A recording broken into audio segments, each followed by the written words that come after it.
নমস্কার বন্ধুরা, তোমাদের জন্য আজকে আমি চিকেনের হট রেসিপি নিয়ে চলে এসেছি। এইটা করতে কী কী লাগছে দেখে নাও। পেঁয়াজ, রসুন, আদা, কাঁচা লঙ্কা, শুকনো লঙ্কা আর গোটা গরম মশলা। হুম আচ্ছা, আর চিকেনটাকে আমি একটু টক দই আর একটু কাশ্মীরি লঙ্কার গুঁড়ো নিয়ে ম্যারিনেট করে রাখলাম এই 1 ঘন্টার মতো। নুন দেবো না কিন্তু আগে, এটা একটা টিপস।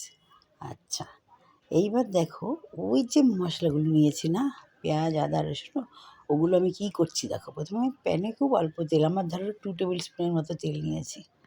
হ্যাঁ, হোয়াইট অয়েল।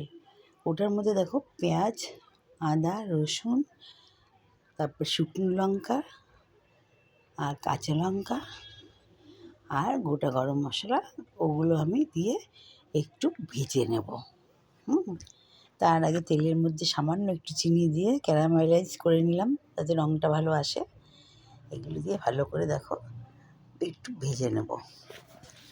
তা এই যে তেল দিলাম না, এই তেলটা একবারই দেবো, আমি আর তেল দেবো না। খুব অল্প তেলে এটা রান্না হবে। দেখো, আমার কাছে কোনো গোপনীয়তা নেই। এই যে তেল বাকিটুকু ওইটা তুলে রাখলাম, পেঁয়াজগুলো রেখে ওই তেলটার মধ্যেই আমি ম্যারিনেট করা চিকেনগুলো আমি দিয়ে দিলাম।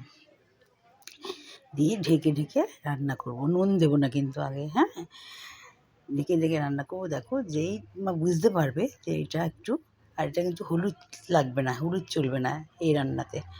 তারপরে সিদ্ধ যে একটু একটু হয়ে আসবে তখন আমি নুনটা দেবো, দিয়ে একটু নাড়বো। কোনো মশলা পড়েনি কিন্তু, শুধুই টক দই আর কাশ্মীরি লঙ্কার গুঁড়ো। এইবার যে পেস্ট করেছি, মশলাটা ভেজেছিলাম পেঁয়াজ, আদা, রসুন, ওটা পেস্ট করে নিয়েছি। পেস্ট করে এইবার আমি মিশিয়েছি। যেই দেখলাম চিকেনটা সিদ্ধ হয়ে আসছে, তখন আমি এটাকে মিশালাম। মিশিয়ে একটু ভালো করে নাড়াচাড়া করব। এটা খুব ভালো খেতে লাগবে। এটা প্লেন ভাতের সঙ্গেও যাবে, লুচি, পরোটা, নান সব কিছুর সাথে যাবে, এমনকি ফ্রাইড রাইসের সঙ্গেও যাবে। দারুণ খেতে হয়েছে এটা। বেশি মশলা নয়, বেশি তেল নয়। হ্যাঁ, দেখেছো আমি খুব অল্প তেলে অল্প মশলায় রান্না করি। আর এই যে চিকেনের শেষের দিকে যখন হয়ে আসবে, তখন আমি একটু হানি দিয়ে দেবো। হানি দিয়ে দেবো। হানি দিয়ে একটু নাড়াচাড়া করে নামিয়ে ফেলবো। আমার তৈরি হয়ে গেল হট চিকেন মশলা। তোমাদের যদি ভালো লাগে তোমরা সাবস্ক্রাইব করে দিও। হ্যাঁ, বাই। Hot chicken masala.